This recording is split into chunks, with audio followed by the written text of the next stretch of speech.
여러분 안녕하십니까? 공식 선거운동이 시작된 뒤 첫 주말인 오늘 여야 정치권은 곳곳에서 표를 호소하며 유세전을 본격화했습니다. 더불어민주당과 국민의힘은 수도권에 집중했는데 이재명 민주당 대표는 낙관론을 경계하며 지지층 결집을 호소했고 최근 발언 수위가 높아진 한동훈 국민의힘 비상대책위원장은 논란이 되고 있는 민주당 후보들을 직접 거론하면서 심판론의 목소리를 높였습니다. 이혜리 기자입니다. 공식 선거운동 3일차, 이재명 더불어민주당 대표는 최대 승부처인 서울 한강벨트를 훑었습니다. 최근 지지율 상승으로 나타나는 낙관론이 보수층 결집으로 이어질 가능성에 대한 경계를 강조했습니다. 그들이 업소 작전을 펴면서 국민에게 큰절하고 살려주세요 매달리더라도 거기에 속아서 방심하면 안 됩니다. 거기에 동정해서도 안 됩니다. 지지율이 언제 다시 급격히 하락할지 모른다며 주변 사람들을 끌어모아 1인 3표를 책임져 달라고 호소했습니다. 한동훈 국민의힘 비상대책위원장은 인천, 경기, 서울 서남부 지역을 돌았습니다. 이재명 대표와 김준혁 씨 등이 말한 그리고 양문석 등등이 말한 쓰레기 같은 말들을 정말 불편하지만 한번 들어봐 달라고 제가 말씀드렸습니다. 삐소리 나는 말을 하는 사람은 정치에 나오면 안 되는 거고요. 군 위안부 비하 발언 논란이 불거진 민주당 김준혁 후보와 편법 대출 논란의 양문석 후보 등을 직접 겨냥하면서 한 위원장의 발언 수위도 높아졌습니다. 인천 계양을 유세에선 범죄자를 정치에서 치워버리겠다는 사람과 자기가 감옥에 안 가겠다고 당선되겠다는 사람이 승부가 되겠냐며 이재명 대표를 직격했습니다.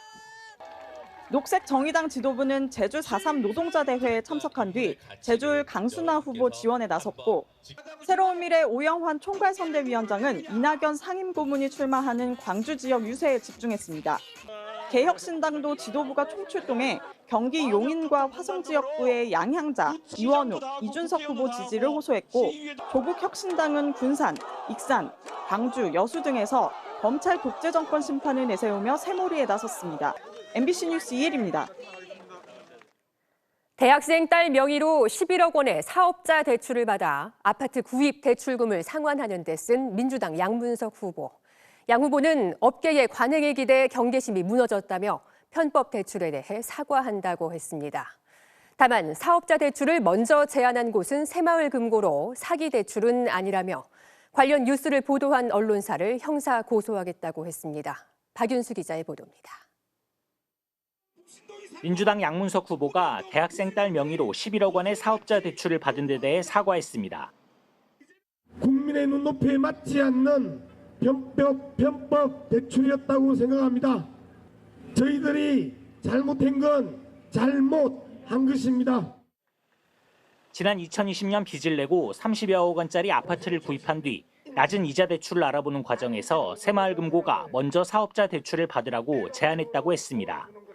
양 후보는 오늘 다시 입장문을 내고 업계의 관행에 기대어 경계심이 무너졌다며 편법 대출 행위는 비난받아 마땅하다고 했습니다.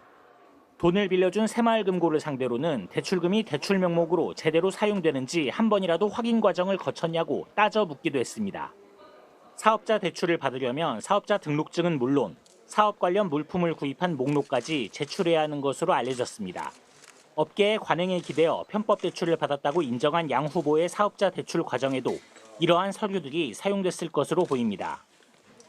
코로나로 인한 불경기 시절 사업자금이 절실한 소상공인에게 가야 할 11억 원이 결과적으로 양 후보가 강남의 30억 원대 고가 아파트를 구입하는 데 사용된 셈입니다.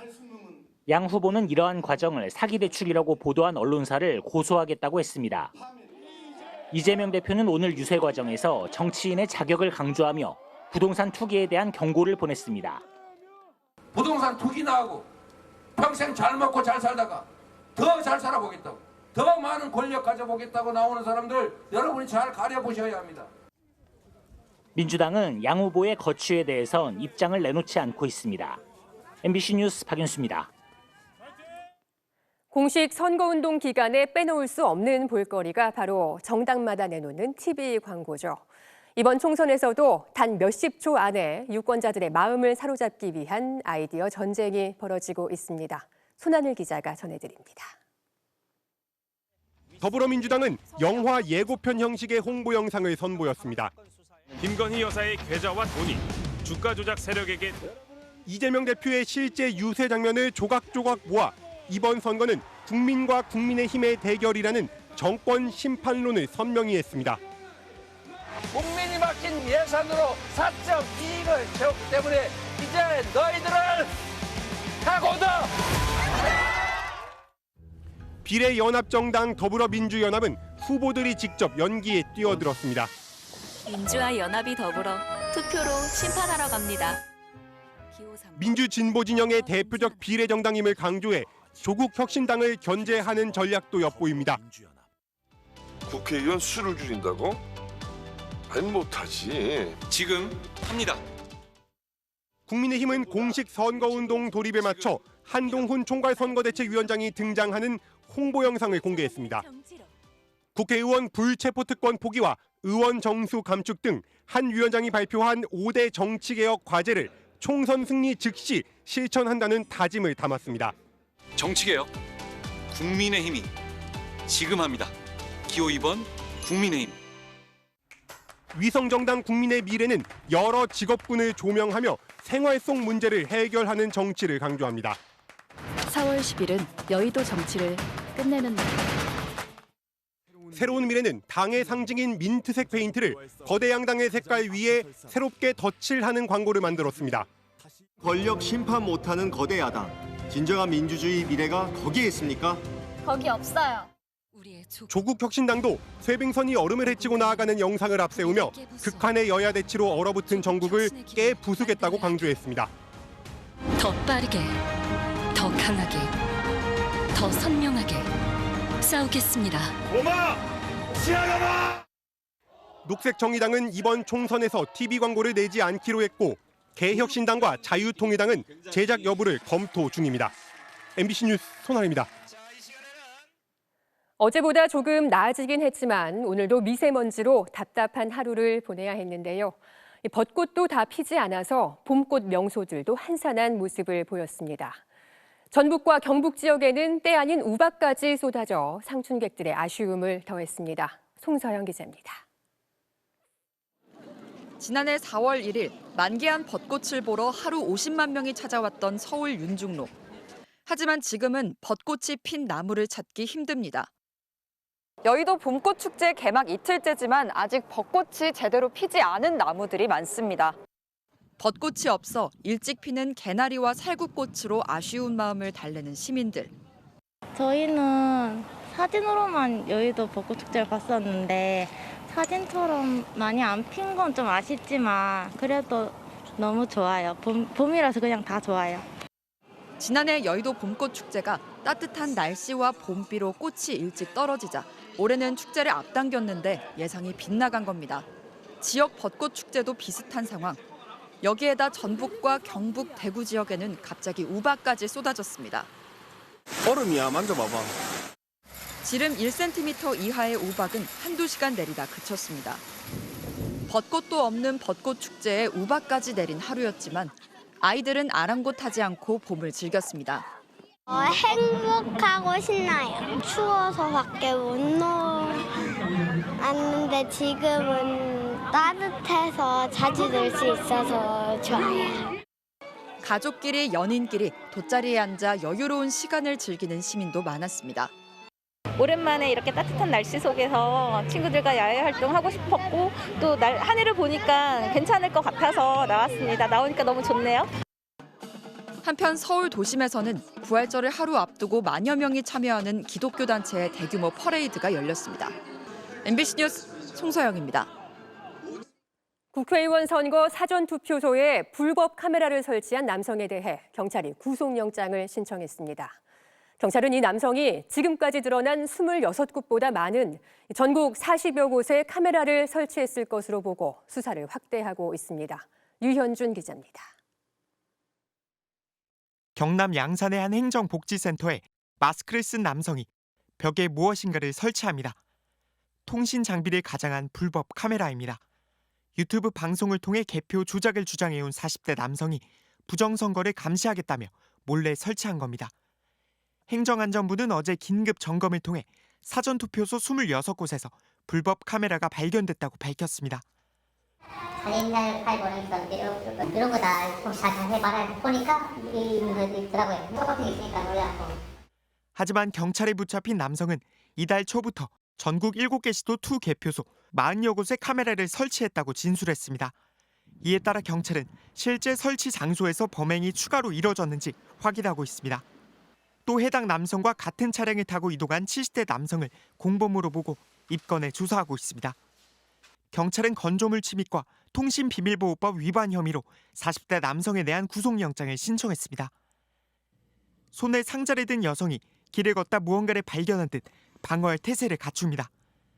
곧이어 한 남성이 달려와 둔기로 여성을 여러 번 내리쳤고 여성은 결국 바닥에 쓰러집니다. 태안의 한 길거리에서 60대 남성이 자신의 형수에게 흉기를 휘둘렀습니다. 남성은 15년 전 배를 판 돈 일부를 형수에게 받지 못했다고 주장하며 흉기를 휘두른 것으로 알려졌습니다. 경찰은 살인미수 등의 혐의로 구속영장을 신청했지만 법원은 도주 우려가 없다는 등의 이유로 기각했습니다. 새벽 흉기 피습을 당한 피해자는 보복을 당할까 불안에 떨고 있습니다. 불안한 상황에서 저희 어머니도 많이 불안하고 저도 물론 불안하고 가만두지 않겠다고 지켜보라고. 경찰은 피해자 측에 스마트워치 등을 지급하는 한편 영장 재신청을 검토하고 있는 것으로 알려졌습니다. MBC 뉴스 류현준입니다. 미국 뉴욕 지하철에서는 최근 총격과 흉기 난동, 묻지마 살해 같은 강력 범죄가 잇따르고 있습니다. 시민들의 불안이 커지자 경찰이 특단의 조치에 나섰는데 그중 하나가 무임승차자 집중 단속입니다. 범죄 분석 결과 무임승차자들의 범죄 위험이 크다는 건데 이를 위해 경찰 800여 명을 추가로 투입했습니다. 뉴욕에서 임경아 특파원입니다. 지하철 개찰구를 두고 비상문을 통해 유유히 걸어 들어오는 한 남성. 잠시 뒤 열차 안에서 시비가 붙자 권총을 뽑아들었고 퇴근길 지하철은 아수라장이 됐습니다. Let me out! Let me out!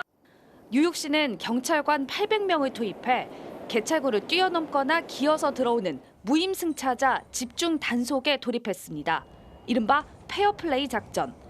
무임승차자들이 범죄 위험이 크다는 건데 올해 들어 적발된 불법 무기 소지자 20명 중 11명이 무임승차를 시도하다 단속됐다고 경찰은 밝혔습니다. 뉴욕 경찰은 이번 집중 단속이 끝이 아니라 반복해서 무임승차자들을 잡아내겠다고 밝혔습니다. 특히 사복 경찰을 투입해 언제 어디서든 단속할 수 있다는 점을 강조했습니다. Don't do it. Don't jump. Don't crawl. Make the right decision. May end up in handcuffs if circumstances dictate, like the 1,700 people did already this year. 급기야 무기 탐지기까지 등장했습니다. 경찰 출신인 에릭 애덤스 뉴욕시장은 새 시스템이 문제를 해결하도록 하겠다며 직접 시연에 나섰습니다. It didn't click on his phone, which is an electronic device. It clicked on where the gun is located. 잇따른 강경 체계도 중범죄가 끊이지 않자 시민들은 불안감을 내비쳤습니다. Because the stabbings still have been happening since they started it, so I don't really feel like it's effective. It's a step to trying to make the MTA more safer, I guess. 이번 주 역시 흉기 난동에 이어 지하철 선로로 밀쳐진 50대 남성이 숨지는 사고가 이어졌습니다. 뉴욕에서 MBC 뉴스 임경아입니다. 우리 법원은 일본군 위안부 피해자들에게 일본 정부가 배상할 책임이 있다는 판결을 잇따라 내렸었는데요. 이를 본 중국의 위안부 피해자들도 중국 법원에서 일본 정부를 상대로 한 손해배상 소송을 준비하고 있습니다. 이유경 기자가 일본군의 첫 위안소가 설치됐던 중국 상하이에 다녀왔습니다. 이곳은 중국의 대표 도시인 상하이입니다. 지난 1930년대 일본군의 중국 침공 당시 거점으로 쓰였던 곳이기도 한데요. 당시 일본군은 바로 이곳에 세계 최초의 일본군 위안소인 데일살롱을 설치했습니다. 대문을 열고 들어가자 일본식 화원이 눈에 들어옵니다. 富士山的浮雕的木门，或者还有一些这种日本人居住的一些习俗习惯，像这个榻榻米之类的一些物品。 일본군의 전쟁 범죄의 흔적이 남은 역사적 장소지만 재개발을 앞두고 이곳은 곧 철거될 예정입니다. 상하이에서 확인된 일본군 위안소는 182곳. 전 세계에서 가장 많습니다. 很多的军队啊是从日本国内或者朝鲜半岛过来，在这里登陆，然后到中国各地去，所以它的慰安所的一个规模是非常大。 피해자 대다수는 중국인과 조선인들입니다. 중국에서 가장 많은 위안소가 존재했던 이곳 상하이에서는 중국인 위안부 피해자의 가족들이 일본 정부에게 그 책임을 묻기 위한 손해배상 소송을 준비하고 있습니다. 소송을 준비하는 사람들은 지금은 고인이 된 산시성 출신의 위안부 피해자 18명의 가족들입니다. 중국 위안부 피해자들은 지난 1990년대 중반 일본 법원에 손해배상 소송을 제기했다 패소한 바 있습니다. 经过2007年日本法院的判决啊，就是对受害者这些赔偿和公开道歉，他不予，但是他承认了这个历史事实。 하지만 한국의 위안부 피해자가 한국 법원에서 일본 정부의 손해배상 소송을 제기해 승소하면서 새로운 가능성이 열렸습니다. 감사합니다. 감사합니다. 하늘에 계신 할머니들도 내가 모시고 직군 여러분들한테 감사를 드립니다. 당시 한국 법원은 국제관습법에 따라 일본 정부가 한국 국민에게 저지른 전쟁 범죄를 한국에서 재판할 수 있다고 판단했습니다. 중국 피해자 측은 중국 법원에서도 이 논리를 활용할 수 있을 것이라 기대하고 있습니다. 日本、韩国和中国都是相邻的国家，也是需要日本政府能够正视他们在道德和人权问题上在战争中造成的受害国家的损失。 현재까지 생존 사실이 확인된 중국 내 위안부 피해자는 모두 8명. 이번 소송은 중국인 위안부 피해자들이 일본 정부를 중국 법원에 세우는 첫 소송이 될 예정입니다. MBC 뉴스 이유경입니다. 오늘은 유엔이 정한 세계 쓰레기 없는 날입니다. 전 세계 쓰레기 양산의 1등 공신은 플라스틱인데요. 매년 전 세계 인구의 무게와 비슷한 양의 플라스틱 쓰레기가 발생한다고 합니다. 편의를 위해서 혹은 상품을 더 돋보이게 하기 위해 마구 사용되는 플라스틱 포장재들. 이를 줄이기 위한 다양한 아이디어와 노력을 양소연 기자가 취재했습니다. 와인과 위스키, 전통주가 펼쳐진 주류 박람회.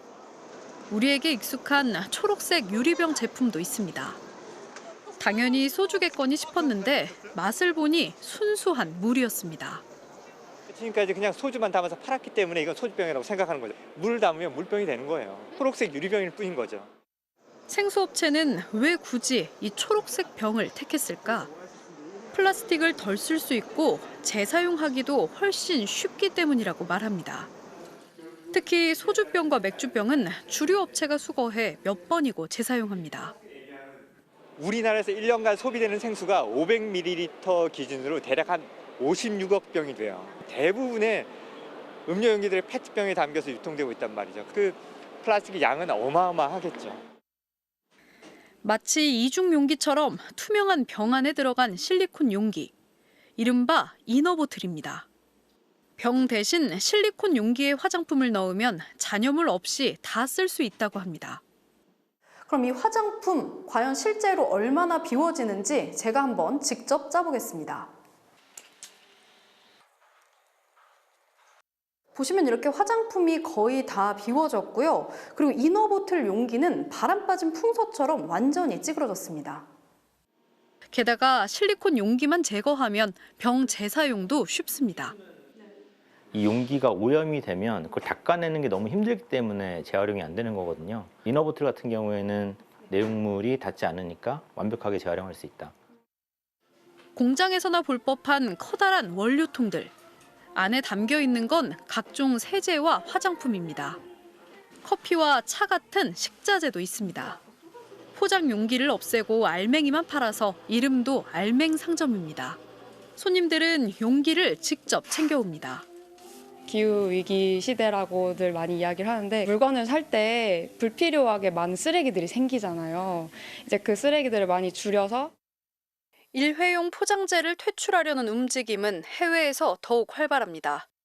유럽연합은 플라스틱 포장 폐기물을 2040년까지 15% 감축하기로 하고 특히 포장 용기는 80%까지 재사용 용기로 바꾸기로 했습니다.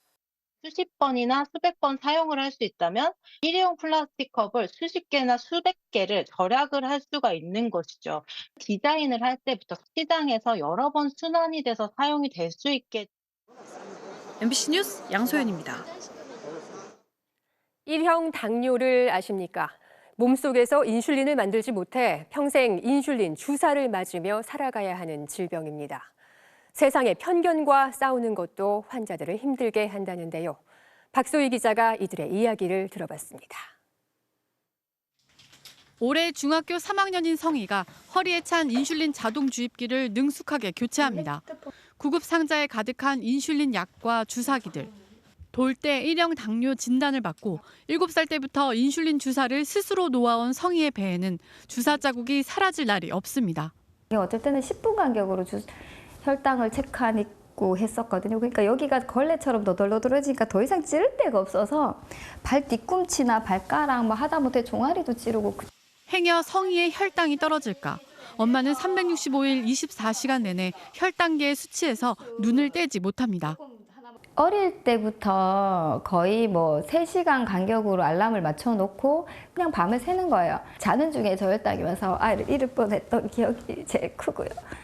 경남 함안에서 4시간을 달려와 서울대병원에 도착한 성훈이. 3개월마다 한 번씩 서울에서 류마티스와 신장 검진을 받습니다.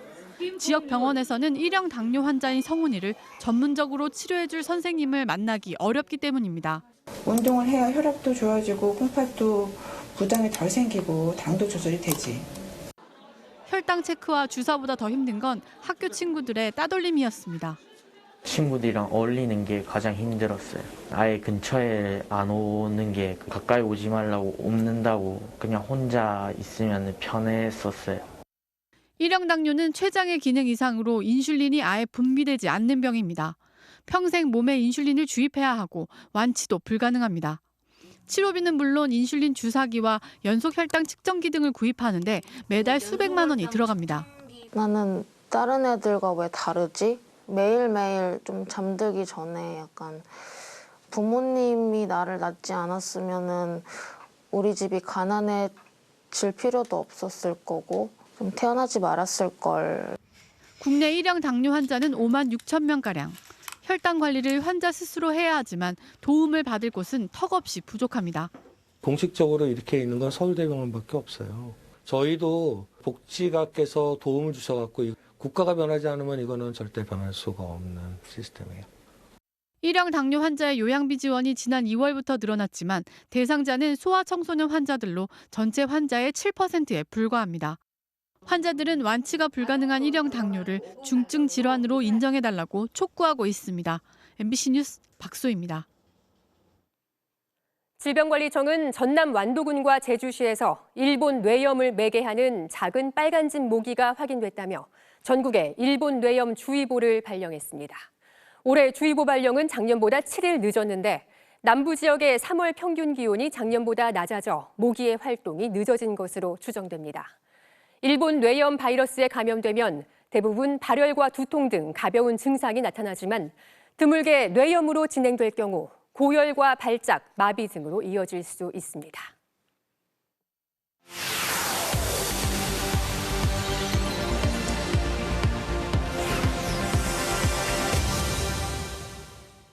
다음 주 금요일은 식목일이죠.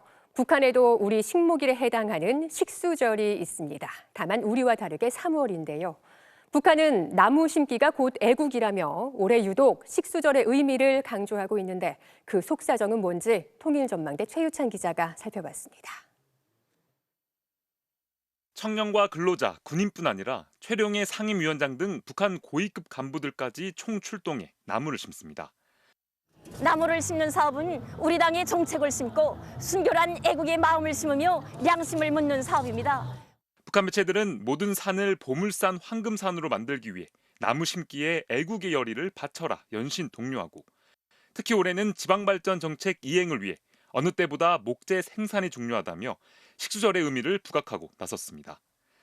1990년대 고난의 행군 시기를 거치며 무분별한 벌목으로 산림이 황폐화된 북한은 김정은 위원장 집권과 동시에 산림 복원을 강력한 국가 사업으로 내세웠습니다. 산림복구 전투를 힘있게 벌려 조개 산들을 푸른 숲이 우거진 황금산으로 전변시켜야 합니다. 리설주 김 회장과 함께 삽을 들고 나무를 심는 모습을 공개하며 산림복구 의지를 천명하기도 했습니다. 운우복구 건설을 간 것처럼 산림복구 전투를 벌립시다. 산림복구 전투는 내가 사령관이 되어 직접 지휘하겠습니다. 이른바 산림복구 전투로 명명된 이런 노력 덕분인지 일부 복원되기는 했지만 여전히 전체 산림의 30% 정도는 황무지 상태로 남아 있습니다. 전문가들은 대규모 건설 사업과 땔감 확보를 위해 진행되는 벌목도 문제지만 해마다 나무를 심어도 활착률, 즉 심은 나무의 생존율이 낮다는 점이 걸림돌이라 지적합니다. 나무를 심으면 이후에 관리를 전문적으로 해야 되고 비료라든가 농약도 줘야 되거든요. 특히 최근에는 기후 위기로 인해서 산림 병해충 문제가 되게 확대가 되고 있는데 그것 때문에 화척률에도 문제가 생기고 있는 것으로 보고 있습니다. 북한이 과거 4월 6일이었던 식수절을 3월 2일로 바꿨다가 작년부터는 3월 14일로 다시 변경한 것도 기후변화에 따른 대응 차원으로 분석됩니다. 근데 3월 2일은 땅이 녹지 않아서 그 활착률이 좀 문제가 있었던 것 같아요. 3월 14일로 작년부터 변경이 됐는데 그때쯤이면 이제 또 땅도 좀 녹고 심기도 쉽고 이래서 옮긴 게 아닌가. 황폐화된 민둥산은 홍수 피해를 유발해 식량난과 경제난을 가중시키는 원인이 되기도 합니다. 악순환의 고리를 끊기 위해 산림복원에 총력을 기울이고는 있지만 성과는 미미합니다. 결국 북한의 산림복구는 단순히 산에 나무를 심는 차원을 넘어 식량과 에너지 문제 등 산림 황폐화의 근본적인 원인을 해결해야 가능하다는 지적이 나옵니다. MBC 뉴스 최유찬입니다.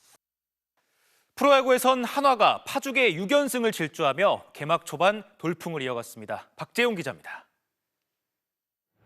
어제 끝내기 승리로 5연승을 거둔 한화. 이틀 연속 홈구장 만원 관중 앞에서 그 기세를 이어갔습니다. 3회 페라자의 솔로 홈런에 이어 안치홍이 이적 후 첫 홈런이자 투런포를 터뜨리며 단숨에 기선을 제압했습니다. KT가 5회 초 배정대의 투런포로 추격에 나섰지만 한화는 흔들리지 않았습니다.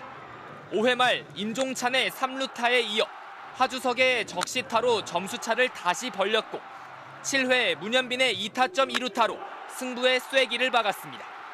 8대5 승리를 거둔 한화는 개막전 패배 후 파죽의 6연승을 달렸습니다. 한화가 개막 7경기에서 6승을 거둔 건 1998년 이후 26년 만입니다. No, me siento muy bien, obviamente, sabes, se están viendo los resultados, es algo que estamos trabajando y pues, para qué decirle que me siento más y me siento súper contento por el resultado que estamos teniendo como equipo y también como personal. 7연승에 도전하는 한화는 내일 선발 투수로 전체 1순위 신인 황준서를 예고했습니다. MBC 뉴스 박지웅입니다. K리그 1에선 울산과 전북, 현대가 더비답게 4골을 주고받는 난타전이 벌어졌습니다. 울산 이동경의 발끝은 오늘도 뜨거웠습니다. 전반 21분 상대 실수를 놓치지 않고 시즌 4호 골을 터뜨렸습니다. 울산은 전반 39분 김지현의 추가골로 점수차를 벌렸는데요. 무너지는 듯했던 전북이 거센 반격에 나섰습니다. 전반 종료 직전 김진수의 크로스를 이동준이 헤더골로 연결했습니다. 내친 김에 후반 24분 문선민의 논스톱 슈팅으로 동점을 만든 전북. 결국 무승부로 경기가 끝나면서 울산은 무패 행진을 이어갔지만 전북은 리그 4경기 포함 최근 7경기 연속 승리를 거두지 못했습니다. 여자 배구 챔피언 결정전 2차전에서 현대건설이 흥국생명에 역전승을 거두고 우승에 1승만을 남겨뒀습니다.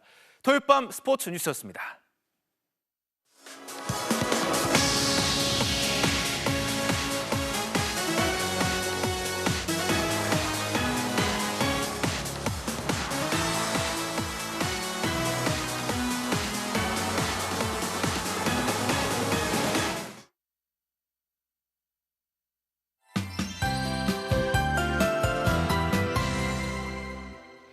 모래먼지가 기승을 부리는 동안에도 남녘에선 벚꽃이 더욱 화사해졌는데요. 휴일인 내일도 꽃 구경 가실 때 황사용 마스크를 꼭 착용하셔야겠습니다. 북서풍을 타고 황사가 추가 유입돼 현재 수도권과 영서, 경남 지방을 중심으로 황사가 관측이 되고 있고요. 서울 서초구의 미세먼지 농도가 168마이크로그램으로 매우 나쁨 수준, 대전과 대구 등지도 나쁨 수준을 나타내고 있습니다. 유입 농도가 지난번만큼 높진 않겠지만 그래도 전국 대부분 지방의 농도가 나쁨 수준으로 공기가 탁하겠고요. 남부 내륙을 중심으로는 복사 안개까지 더해지면서 시야가 답답하겠습니다. 밤사이 기온도 크게 떨어져 내일 아침 서울의 기온이 3도, 파주 등 내륙 깊숙한 곳은 0도 안팎으로 다소 쌀쌀하겠는데요. 한낮의 기온은 서울이 16도, 남부지방은 의성이 19도까지 올라 일교차가 매우 크게 벌어지겠습니다. 지금 곳곳에 빗방울이 떨어지고 있는 차츰 개겠고 내일은 전국 하늘 대체로 맑게 드러나겠습니다. 내일 아침 기온을 보시면 서울이 3도 등으로 평년보다 약간 낮겠는데요. 한낮의 기온은 크게 올라서 서울이 16도, 전주 19도, 대구 19도로 포근하겠습니다. 기온은 나날이 올라서 다음 주에는 중부지방으로도 벚꽃 전선이 북상을 할 텐데요. 주 중후반 남쪽을 중심으로는 비가 내린다는 예보입니다. 날씨였습니다. 3월 30일 토요일 뉴스데스크 여기서 마치겠습니다. 시청해주신 여러분 고맙습니다.